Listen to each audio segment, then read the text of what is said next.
Hello student. तो पिछली class में हम लोग ईसीजी पढ़ रहे थे, यानी इलेक्ट्रोकार्डियोग्राफ के बारे में पढ़ रहे थे। अब हम लोग स्टार्ट करते हैं डबल सर्कुलेशन। देखिए, डबल सर्कुलेशन पढ़ने से पहले हम लोग ब्लड वेसल के बारे में पढ़ते हैं। ब्लड वेसल जो होता है वो 3 टाइप का होता है, एक आर्टरी, वेन और एक कैपिलरी होता है। तो हम लोग यहाँ पे आर्टरी, वेन और कैपिलरी पढ़ चुके हैं। यहाँ पे आर्टरी, वेन, कैपिलरी के वाल पढ़ेंगे। ओके, यानी कि वाल कितने लेयर से मिलकर बना होता है, आर्टरी और वेन का। तो देखिए, वॉल ऑफ आर्टरी और वेन, वॉल ऑफ आर्टरी और वेन की अगर बात करें तो 3 लेयर इसके अंदर होता है, 3 लेयर होता है, बाहर, बीच का और अंदर का लेयर होता है। ठीक, तो आउटर लेयर, मिडिल और इनर लेयर होता है, यानी कि 3 लेयर से मिल के बना होता है हमारा आर्टरी और वेन। देखिए, जैसे कि हम आर्टरी और वेन की बात करें तो मान लिया कि ये हमारा आर्टरी या वेन है, तो इसके वाल के बारे में बात करते हैं। ये हो गया हमारा वाल, और आर्टरी और वेन का ये अंदर का ये क्या हो गया, ल्यूमेन हो गया, यानी कैविटी हो गया। तो ये जो वाल होगा ये इतना थिक आपको जो दिख रहा, तो इसमें बाहर का ये जो लेयर होगा ये आउटर लेयर हो गया।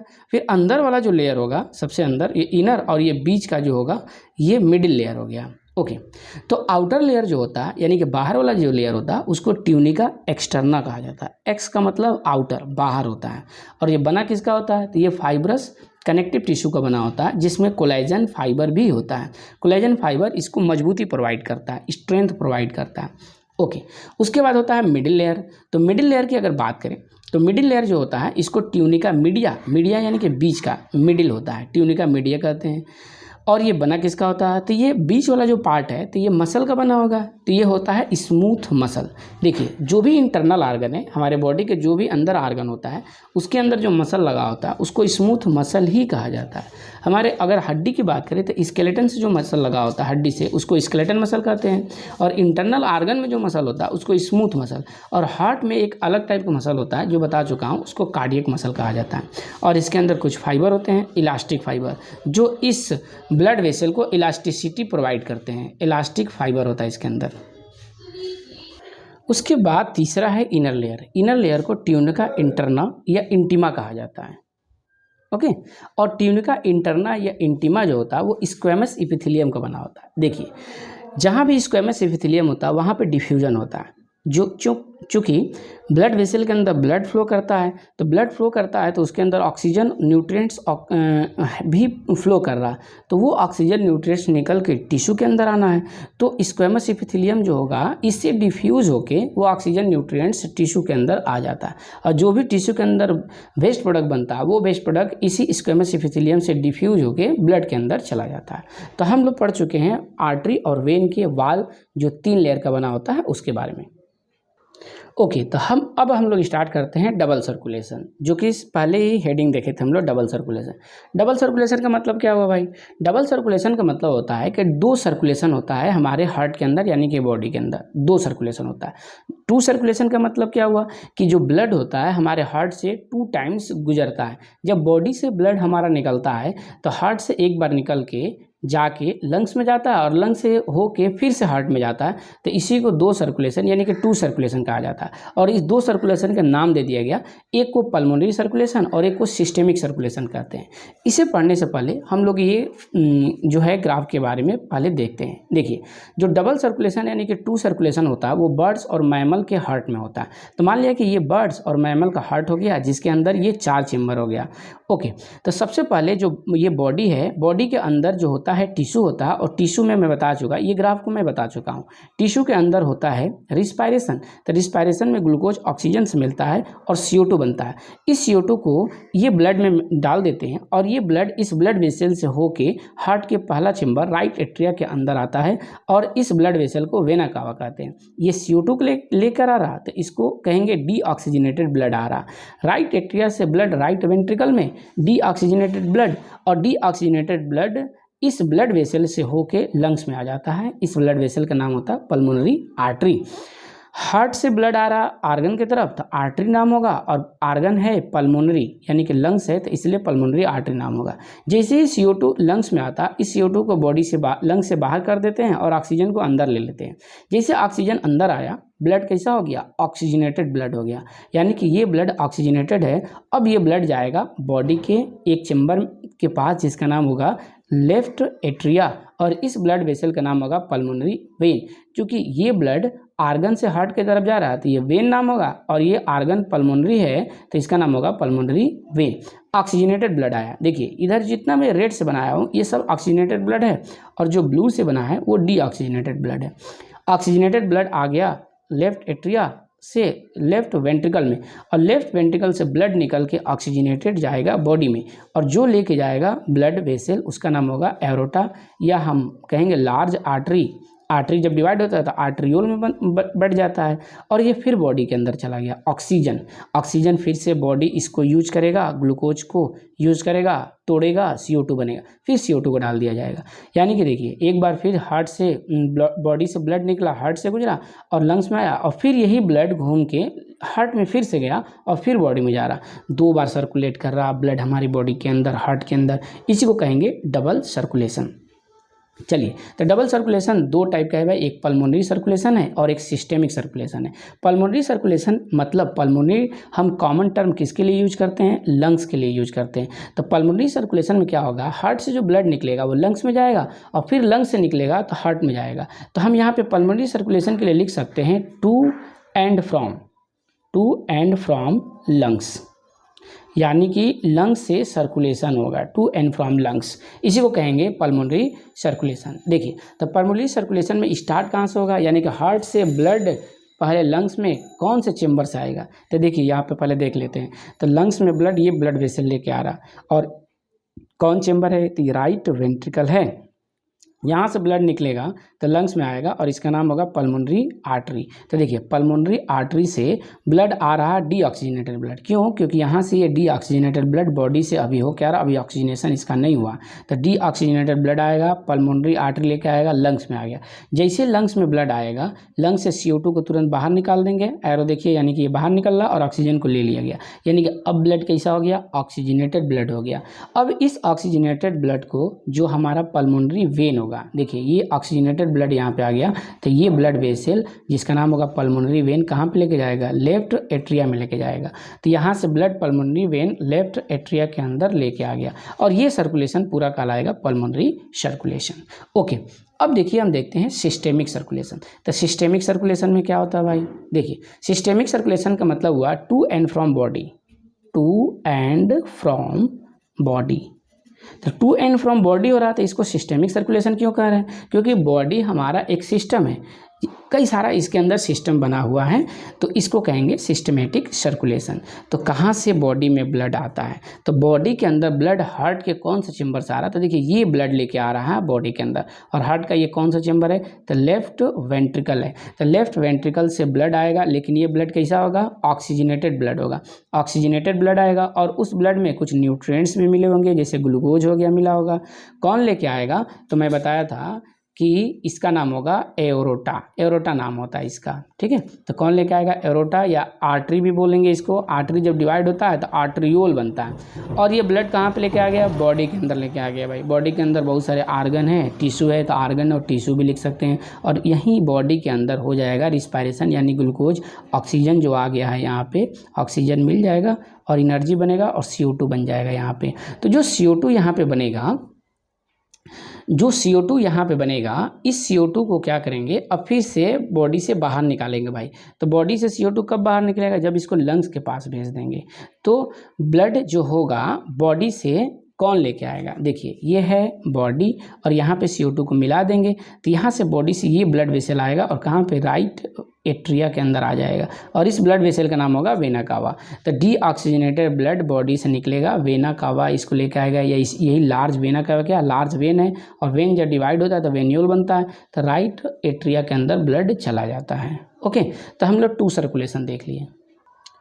तो चलिए देखिए, अब बॉडी में जो भी सर्कुलेशन पाया जाता है, उस सर्कुलेशन के अलावा बॉडी के अंदर कुछ यूनिक टाइप के सर्कुलेशन होते हैं, जिनको यूनिक सर्कुलेशन कहते हैं।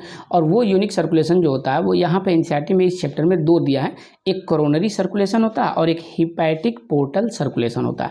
एक और होता है हाइपोफाइजियल पोर्टल सर्कुलेशन, जो कि हम लोग एंडोक्राइन सिस्टम के अंदर उसको पढ़ेंगे। ठीक, यहाँ पे 2 ही जो कि एनसीईआरटी में दिया है, उसको हम लोग यहाँ पे देखते हैं। तो 2 तरह के सर्कुलेशन में एक है कोरोनरी सर्कुलेशन। देखिए हार्ट जो है वो ब्लड को पंप करता है और हमारे बॉडी के हर टिश्यू और आर्गन को ब्लड मिलता है, लेकिन हार्ट भी तो एक मसल का ही बना है ना। तो हार्ट जब मसल का बना है तो उसको भी तो फूड चाहिए, ऑक्सीजन चाहिए, ब्लड चाहिए।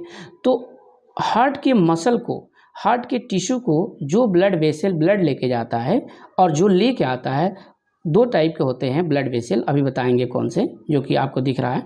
उसी सर्कुलेशन को कोरोनरी सर्कुलेशन कहते हैं। यानी कोरोनरी सर्कुलेशन में क्या होता है, लिख रहा कि circulation of blood to and from cardiac muscle, यानी कि हार्ट के मसल से को ब्लड हम देंगे और वहाँ पे ब्लड जब वो रिस्पायरेशन कर लेगा हार्ट का मसल तो वहाँ से लेके आएंगे।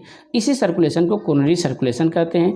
और इसके लिए दो तरह के ब्लड वेसल रिस्पॉन्सिबल होता है, एक होता है कोरोनरी आर्टरी और एक होता है कोरोनरी वेन। देखिए जो आर्टरी होता है वो हमेशा ब्लड को हार्ट से दूर लेके जाता है और जो वेन होता है वो हमेशा ब्लड को हार्ट के टुवर्ड लेके जाता है। तो कोरोनरी आर्टरी क्या करता है कि हार्ट के वाल जो है उससे ब्लड को लेके आता है, सॉरी ब्लड को देता है। ठीक है, कोरोनरी आर्टरी क्या करता है कि ब्लड को, हाँ ठीक बोले थे, ब्लड को हार्ट से दूर लेके आता है। और कोरोनरी वेन क्या करता है तो ब्लड को हार्ट के मसल को देता है। ओके, तो ये दो तरह के जो ब्लड वेसल होते हैं ये मिलके हमारा जो सर्कुलेशन है वो कोरोनरी सर्कुलेशन बनाते हैं। थोड़ा सा हम लोग देख लेते हैं कि हार्ट में किस तरह से होता है। तो मान लिया कि ये हार्ट हो गया, तो देखिए ये हार्ट का मसल हो गया। तो हार्ट के मसल में दो तरह की ये लाइनिंग आपको दिख रहा है। देखिए एक ब्लू कलर का दिख रहा और एक रेड कलर का दिख रहा। तो जो रेड कलर का दिख रहा ये सभी ब्लड वेसल है, दो तरह के ब्लड वेसल, और यही सारी ब्लड वेसल ब्लड को हार्ट के मसल को देगा और हार्ट के मसल से दूर लेके आएगा। और जो रेड कलर का दिख रहा यही है कोरोनरी आर्टरी आपका, और जो ब्लू कलर का दिख रहा ये कोरोनरी वेन है जो कि ब्लड को हार्ट के मसल की तरफ लेके जाएगा। ठीक है, और आर्टरी जो होगा वो ब्लड को भाई सप्लाई करेगा, हार्ट के मसल को ब्लड सप्लाई करेगा, और वेन जो होगा वो डीऑक्सीजनेटेड ब्लड को हार्ट के मसल से दूर लेके जाएगा। ओके,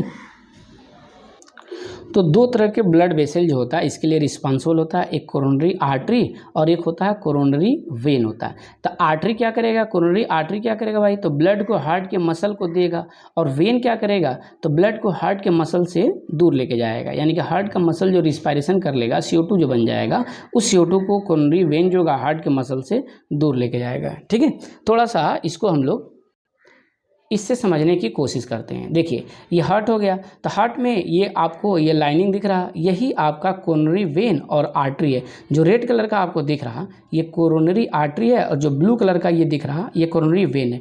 और यह ब्लड को किसको सप्लाई करेगा, ये हार्ट का जो मसल है इसको ब्लड सप्लाई करेगा।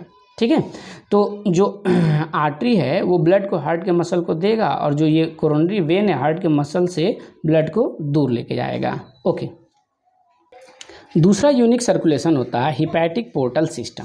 अब ये हिपैटिक पोर्टल सिस्टम दूसरा क्या है भाई, तो देखिए जो ब्लड होता है नॉर्मल, अगर सर्कुलेशन की बात करें, नॉर्मल सर्कुलेशन की बात करें तो ब्लड जो होता है वो हार्ट से निकलता है, और हार्ट से निकल के ब्लड जो होता है वो कहाँ जाता है, तो आर्गन के पास जाता है, हमारे बॉडी के पास जाता है, इंटेस्टाइन के पास जाता है, और यहाँ पे कैपिलरी में डिवाइड हो जाता है हमारा जो है ब्लड वेसल।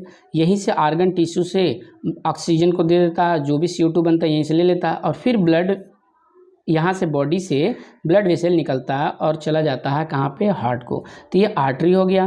फिर यह डिवाइड हुआ यहाँ बॉडी पे आके आर्गन के पे आके, तो ये कैपिलरी हो गया, और फिर बॉडी से जो ब्लड लेके जा रहा तो ये क्या हो गया, वेन हो गया। तो ये नॉर्मल सर्कुलेशन होता है। लेकिन कभी कभी क्या होता है कि जो ब्लड आर्टरी यानी कि है, जो यानी कि ब्लड वेसल है वो दो बार डिवाइड हो जाता है। तो कुछ इस तरह से, जैसे कि हिपैटिक पोर्टल सिस्टम में, तो हिपैटिक पोर्टल सिस्टम में क्या होता है कि हार्ट से ब्लड निकलेगा, यहाँ से देखिएगा एरो ध्यान दीजिएगा, तो ये ब्लड हार्ट से निकल रहा, इस ब्लड वेसल का नाम होगा आर्टरी। और आर्टरी जब आता है डाइजेस्टिव ट्रैक के पास, यानी कि इंटेस्टाइन एलिमेंट्री कैनाल के पास, तो ये कैपिलरी में डिवाइड हो गया। तो ये जो आपको डिवाइड दिखा रहा, कई पार्ट दिखा रहा, ये क्या है, ये कैपिलरी है। तो यहाँ पे मैं लिख दिया ये कैपिलरी हो गया। अब इस कैपिलरी में यहाँ पे जो ऑक्सीजन आएगा वो ऑक्सीजन इस डाइजेस्टिव ट्रैक को, यानी कि इंटेस्टाइन, स्टमक, एलिमेंट्री कैनाल को दे दिया जाएगा, और जो भी न्यूट्रिएंट्स डाइजेस्टिव सिस्टम में बना होगा, CO2 जो बना होगा, उस न्यूट्रिएंट्स को इस कैपिलरी में दे दिया जाएगा। अब ये डायरेक्ट हार्ट को नहीं जा रहा है, अगर डायरेक्ट हार्ट को चला जाता तो ये तो नॉर्मल सर्कुलेशन हो जाता, लेकिन ये जा रहा कहाँ पे, लीवर के पास। तो लीवर के पास जाके फिर से ये डिवाइड हो जाएगा एक बार और कैपिलरी में। ये फर्स्ट सेटअप कैपिलरी कहलाता है और ये दूसरा सेटअप, सेकेंड सेटअप कैपिलरी कहलाता है। और डिवाइड होके जो भी चीज़ें डाइजेस्टिव ट्रैक्ट से लेके आया है वो लीवर को देगा, फिर लीवर के अंदर जो भी सब्सटेंस होगा इस कैपिलरी को चला जाएगा और तब जाके ये आपस में कैपिलरी जुड़ के वेन बनाएगा और फिर जाके हार्ट में जाएगा। तो अब ये वेन लीवर से निकल रहा और लीवर के लिए कॉमन टर्म हिपैटिक हम यूज करते हैं, तो इस ब्लड वेसल का नाम होगा हिपैटिक वेन। अब इस ब्लड वेसल का नाम क्या होगा, जो डाइजेस्टिव ट्रैक्ट से लीवर में आ रहा है, बीच में एक और एक्स्ट्रा ब्लड वेसल आ रहा, तो इसका इसी का नाम होता है हिपैटिक पोर्टल वेन। ठीक है, इसको पोर्टल वेन कहते हैं, हिपैटिक पोर्टल वेन। और यही हिपैटिक पोर्टल वेन और ये पूरा सर्कुलेशन मिलके हिपैटिक पोर्टल सिस्टम बनाता है। ओके, तो मैं क्या बोला कि हार्ट से ब्लड निकलेगा, डाइजेस्टिव ट्रैक्ट के पास जाएगा, डिवाइड होगा कैपिलरी में और डायरेक्ट हार्ट में ना जाके लीवर में चला जाएगा और लीवर में जाके फिर डिवाइड होगा, फिर जाके जब हार्ट में जाएगा हिपैटिक वेन के द्वारा तो वो कहलाएगा हिपैटिक पोर्टल सिस्टम। और ये जो ब्लड वेसल होगा यहाँ पे ये कहलाएगा हिपैटिक पोर्टल वेन। तो देखिए क्या लिख रहा है यहाँ पे कि हिपैटिक पोर्टल वेन इसकी बात कर रहा है, कैरी ब्लड फ्रॉम, कहाँ से ब्लड को कैरी कर रहा है, तो ये डाइजेस्टिव ट्रैक्ट लिखा हूँ, यानी कि इंटेस्टाइन से कैरी करेगा। डाइजेस्टिव ट्रैक्ट मतलब टू कहाँ पे लेके जाएगा, तो टू लीवर, लीवर के पास लेके चला गया। ठीक है, before it is deliver to heart, heart में पहुंचने से पहले लीवर में डिवाइड हो गया। और इस तरह के सर्कुलेशन को हिपैटिक सिस्टम या हिपैटिक सर्कुलेशन कहा जाता है। तो ये दो यूनिक सर्कुलेशन हम लोग पढ़ लिए। अब एनसीईआरटी को एक एक लाइन हम लोग रीड करेंगे। चलिए, तो देखिए एनसीईआरटी में क्या लिखा हुआ है कि डबल सर्कुलेशन। सबसे पहले ब्लड वेसल के बारे में देख लेते हैं। लिख रहा है कि ब्लड जो होता है एक फिक्स रूट के द्वारा हमारे बॉडी के अंदर फ्लो करता है और वो फिक्स रूट जो होता है वो ब्लड वेसल होता है। और ये ब्लड वेसल कौन कौन है, तो आर्टरी और वेन है। तो आर्टरी वेन के वाल पढ़ते हैं। तो आर्टरी वेन के वाल में बताया कि कितने लेयर से मिलकर बना होता है, तो 3 लेयर इसके अंदर होता है। ओके, चलिए देखिए लिख रहा है कि inner lining of squamous epithelium, सबसे अंदर वाला जो लाइनिंग होता है वो स्क्वैमस इपिथेलियम का बना होता है। यहाँ से डिफ्यूजन होगा और इसका नाम होता है ट्यूनिका इंटीमा या इंटरना। सबसे अंदर वाले को इंटीमा या इंटरना कहेंगे।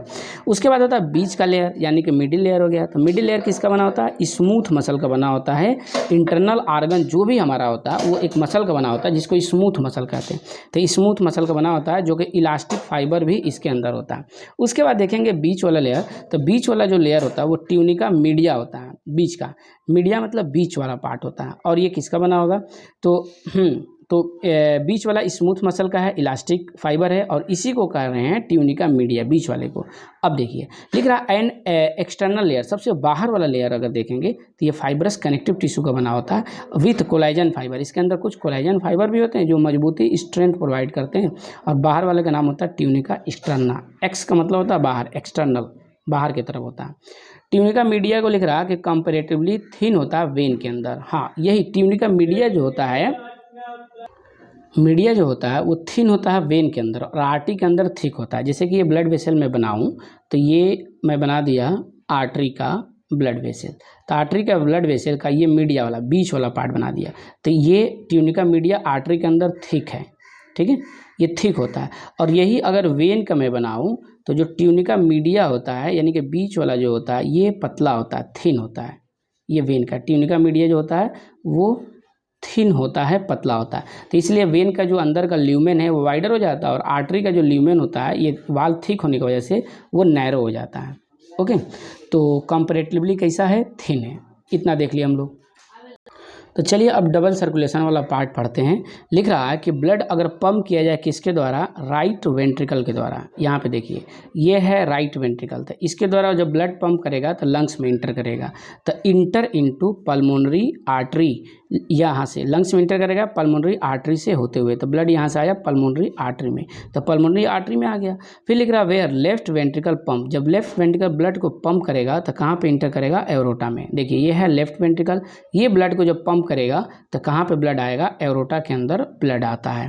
ओके, अब लिख रहा है deoxygenated blood pump into pulmonary artery is pass on to lungs from where oxygenated blood is carry out pulmonary vein into the left atria. इतनी बातें यहाँ देख लेते हैं। देखिए लिख रहा है कि डीऑक्सीजनेटेड ब्लड को राइट वेंट्रिकल जब पंप करता है तो लंग्स में जाता है और लंग्स से ऑक्सीजनेटेड ब्लड पंप होके लेफ्ट एट्रिया में आ जाता है। तो यहाँ तक हम लोग आ गए लेफ्ट एट्रिया तक। अब देखिए दिस पाथवे, इसी पाथवे को हम लोग कहते हैं पल्मोनरी सर्कुलेशन। ठीक है, यहाँ से ब्लड निकला यहाँ गया और यहाँ से ब्लड निकल के जब यहाँ आ जाए तो ये पाथवे यहाँ से यहाँ तक ये कहलाएगा पल्मोनरी सर्कुलेशन कहलाता है। ओके, अब देखिए क्या लिख रहा है, लिख रहा oxygenated blood enter aorta is carry network of artery arteriole capillary to the tissue from where deoxygenated blood is collected by the system of venule vein and vena cava and empty into the right atrium.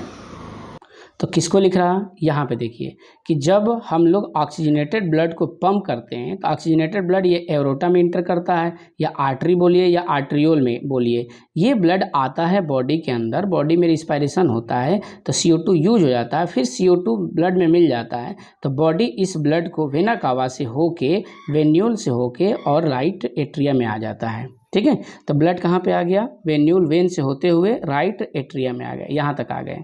ठीक है, blood यहाँ से होते हुए right atrium में आ गया। अब देखिए दिस इज, इसी को कहते हैं सिस्टेमिक सर्कुलेशन। कहाँ से कहाँ तक, तो लेफ्ट वेंट्रिकल से जब ब्लड आया एरोटा से होके बॉडी में और बॉडी से ऑक्सीजनेटेड ब्लड यहाँ पे आ गया, डीऑक्सीजनेटेड ब्लड होके राइट वेंट्रिकल में जब ब्लड आया तो यहाँ से लेके यहाँ तक जो सर्कुलेशन होगा इसको सिस्टेमिक सर्कुलेशन कहेंगे। ठीक, अब देखिए क्या लिख रहा है, systemic circulation provide nutrient oxygen and other essential substance to the tissue and takes you. तो देखिए ये क्या कर रहा कि सिस्टेमिक सर्कुलेशन यहाँ से आएगा ऑक्सीजन लेके न्यूट्रिएंट्स लेके, ठीक है, और ये टिश्यू को प्रोवाइड कर लेगा और टिश्यू यानी कि बॉडी के अंदर चला जाएगा, आर्गन के अंदर चला जाएगा और आर्गन में जो CO2 जो बन गया वेस्ट प्रोडक्ट बन गया फिर से ये ब्लड वेसल वो हार्ट में पहुँचा देगा और फिर लंग्स से बाहर निकल जाएगा। ठीक है, तो प्रोवाइड करता है nutrient oxygen and other essential substance to tissue यानी कि बॉडी में चला जाएगा और वहाँ से क्या करेगा तो टेक, देखिए लिख रहा है वहाँ से CO2 ले लिया जाएगा और कुछ और हार्मफुल सब्सटेंस को ले लिया जाएगा फॉर एलिमिनेशन, यानी कि राइट एट्रिया में जाएगा फिर लंग्स में जाएगा फिर उसको बाहर निकाल दिया जाएगा। ओके, चलिए अब इसके अलावा हमारे बॉडी के अंदर कुछ यूनिक सर्कुलेशन में बताया था कि पाया जाता है। यूनिक वैस्कुलर कनेक्शन एग्जिस्ट होता है हमारे डाइजेस्टिव ट्रैक्ट और लीवर के बीच और उस यूनिक कनेक्शन को जो हमारे ब्लड हार्ट और लीवर के बीच जो पाया जाता है उसको हिपैटिक पोर्टल सिस्टम कहते हैं। तो क्या बोला गया उसको, हिपैटिक पोर्टल सिस्टम, ये यूनिक सर्कुलेशन है। हिपैटिक पोर्टल सिस्टम में क्या है तो हिपैटिक पोर्टल वेन क्या करता है, कैरी करता है blood from intestine to the liver before it is deliver to the systemic circulation. इसको फिर से मैं एक बार फिगर बना के समझा रहा हूँ। ठीक है, देखिए ये हार्ट हो गया और हार्ट से ब्लड निकलेगा तो जाएगा हमारे इंटेस्टाइन यानी कि एलिमेंट्री कैनाल से, तो ये कहलाएगा आर्टरी, ये आर्टरी हो गया। और ये यहाँ से नॉर्मल सर्कुलेशन में क्या होता है कि इंटेस्टाइन यानी कि एलिमेंट्री कैनाल से ब्लड निकल के हार्ट में चला जाता है, लेकिन हार्ट में नहीं जाता है, यहाँ कैपिलरी पे पहले डिवाइड होगा और फिर से एक बार ये लीवर में पहुँचेगा। तो यहाँ मैं बना दिया लीवर, ठीक है, ये लीवर हो गया। तो लीवर में जाएगा और ये फिर से कैपिलरी में डिवाइड हो जाएगा, जो भी इंटेस्टाइन से सब्सटेंस लेकर आया वो लीवर में दे दिया जाएगा और लीवर से फिर से ये ब्लड में चला जाएगा। फिर यहाँ से जो ब्लड वेसल निकलेगा वो हार्ट में जाएगा, तो इसका नाम होगा हिपैटिक वेन, ये आर्टरी हो गया। और इसका नाम क्या होगा तो ये जो इंटेस्टाइन से लीवर में आ रहा था इसी का नाम होगा हिपैटिक पोर्टल वेन, इसी को कहेंगे हिपैटिक पोर्टल वेन। तो यही हिपैटिक पोर्टल वेन क्या कर रहा कि इंटेस्टाइन से जो भी सब्सटेंस लेके आया वो लीवर को दे देता है। तो देखिए यही लिख रहा कि hepatic portal vein carry blood from intestine. Hepatic portal vein blood को कहाँ से कैरी कर रहा, इंटेस्टाइन से। ओके, ठीक, बिफोर कहाँ से कहाँ गया, इंटेस्टाइन से कहाँ गया, लीवर में गया। Before it is deliver to systemic circulation यानी कि हार्ट में पहुंचने से पहले शुरू में लीवर में गया। ओके, चलिए एक और स्पेशल सर्कुलेशन पाया जाता है जिसको कहते हैं coronary system of blood vessel, यानी कोरोनरी सर्कुलेशन कहा जाता है। Present in our body exclusively for the circulation of blood to and from the cardiac musculature. मैं क्या बताया कि हार्ट ब्लड को हमारे हर बॉडी को पंप करता है, हर आर्गन टिश्यू को पंप करता है, लेकिन हार्ट भी एक मसल का बना है। तो हार्ट जब मसल का बना है तो हार्ट के मसल को भी तो ऑक्सीजन न्यूट्रिएंट चाहिए। तो जो ब्लड वेसल हार्ट के मसल को ब्लड लेके जाता है वो ब्लड वेसल मिल के हमारे बॉडी में कोरोनरी सर्कुलेशन यानी कोरोनरी सिस्टम बनाता है। जो ब्लड वेसल ब्लड को हार्ट के मसल को लेके जाएगा वो कोरोनरी आर्टरी कहलाएगा, और जो ब्लड को हार्ट के मसल से दूर लेके जाएगा वो कोरोनरी वेन कहलाता है। तो ये कहाँ पे एग्जिस्ट होता है? तो कार्डियक मस्कुलेचर के बीच एग्जिस्ट होता है। देखिए एक और ये ग्राफ दिया है, इसको भी हम लोग समझ लेते हैं। आर्टरी और वेन के बारे में तो हम लोग वाल पढ़ ही लिए थे कि अंदर ये ल्यूमेन हो गया, बाहर वाला ट्यूनिका एक्सटर्ना, बीच वाला ट्यूनिका मीडिया और अंदर वाला ट्यूनिका इंटरना कहलाता है। देखिए ये हार्ट हो गया। तो इस जो ये फिगर है, इस फिगर को आप समझे हैं अगर, ठीक है, तो इसको हम लोग इस फिगर को इससे रिलेट करके आराम से समझ सकते हैं। देखिए इस फिगर में जो लंग्स में बनाया हो वो नीचे बनाया हो। अब क्या करिए कि इसी लंग्स को एज्यूम करिए कि ऊपर है, ठीक है।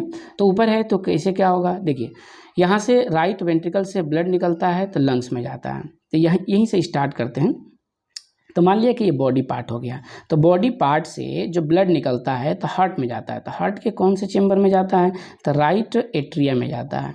बॉडी से निकलता है ब्लड तो कहाँ जाता है? हार्ट के राइट एट्रिया में जाता है। तो हार्ट के राइट एट्रिया में ब्लड आ गया, और ये ब्लड वेसल का नाम होगा जो डीऑक्सीजनेटेड ब्लड को लेके आएगा, जिसके अंदर CO2 मिला होगा, कार्बन डाइऑक्साइड। इसका नाम होगा वेना कावा। ये ग्रेट वेन है, लार्जेस्ट वेन है, इसलिए इसको वेना कावा बोल रहे हैं, ठीक। राइट एट्रिया से ब्लड जो होगा, राइट एट्रिया से राइट वेंट्रिकल में आ जाएगा। तो राइट एट्रिया से ब्लड आ जाएगा राइट वेंट्रिकल में। एरो छोटा सा बनाया है, आप देख सकते हैं यहाँ पे, राइट वेंट्रिकल में आ गया। राइट वेंट्रिकल से ब्लड कहाँ जाएगा? लंग्स में जाएगा। तो देखिए राइट वेंट्रिकल से ब्लड जो निकलेगा, तो यहाँ से ब्लड वेसल में जो नीचे बनाया हूँ ये ऊपर से निकलता है कुछ इस तरह से। तो राइट वेंट्रिकल से ब्लड ये ऊपर से इसे निकलेगा और लंग्स में चला गया। तो अभी भी डीऑक्सीजनेटेड ब्लड है। देखिए जो ब्लू से बना है यहाँ पे, ये सब डीऑक्सीजनेटेड ब्लड को रिप्रेजेंट कर रहा। तो ये राइट वेंट्रिकल से ब्लड वेसल निकला और लंग्स में गया। तो इस ब्लड वेसल का नाम होगा, लंग्स में जा रहा तो पल्मोनरी आर्टरी नाम होगा। हार्ट से आर्गन की तरफ जा रहा तो आर्टरी हो जाएगा, और लंग्स के लिए कॉमन टर्म यूज हम पल्मोनरी करते हैं तो पल्मोनरी आर्टरी हो जाएगा, ठीक। अब लंग्स में चला गया ब्लड भाई, लंग्स में, तो लंग्स से जो ब्लड वेसल निकलेगा इसका नाम होगा पल्मोनरी वेन, और कहाँ पे आएगा? हमारे हार्ट के लेफ्ट एट्रिया में। तो लंग्स से ब्लड निकला, देखिए अब ये ऑक्सीजनेटेड हो गया। अब रेड कलर का आपको दिख रहा, यानी कि ये ऑक्सीजनेटेड ब्लड हो गया, इसके अंदर ऑक्सीजन मिला हुआ है, और ये आएगा लंग से आ रहा है तो पल्मोनरी वेन होगा। अब देखिए वेन क्यों नाम है? क्योंकि आर्गन से हार्ट की तरफ आ रहा, और पल्मोनरी इसलिए नाम है क्योंकि लंग से होके आ रहा।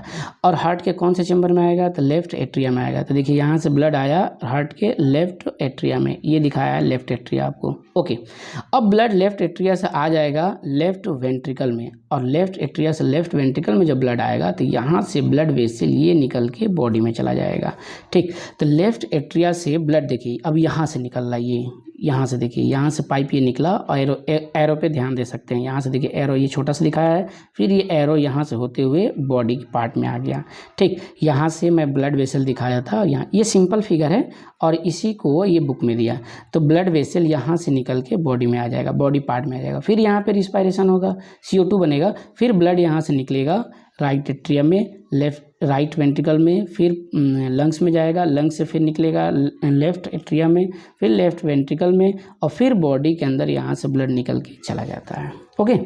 चलिए इतना हम लोग देख लिए डबल सर्कुलेशन के बारे में भी, और इसके अंदर 2 पार्ट और बच रहा है, रेगुलेशन ऑफ कार्डियक एक्टिविटी और डिसऑर्डर कार्डियक सर्कुलेशन का, जो अगले क्लास में हम लोग देखेंगे। थैंक यू, आज के लिए इतना ही।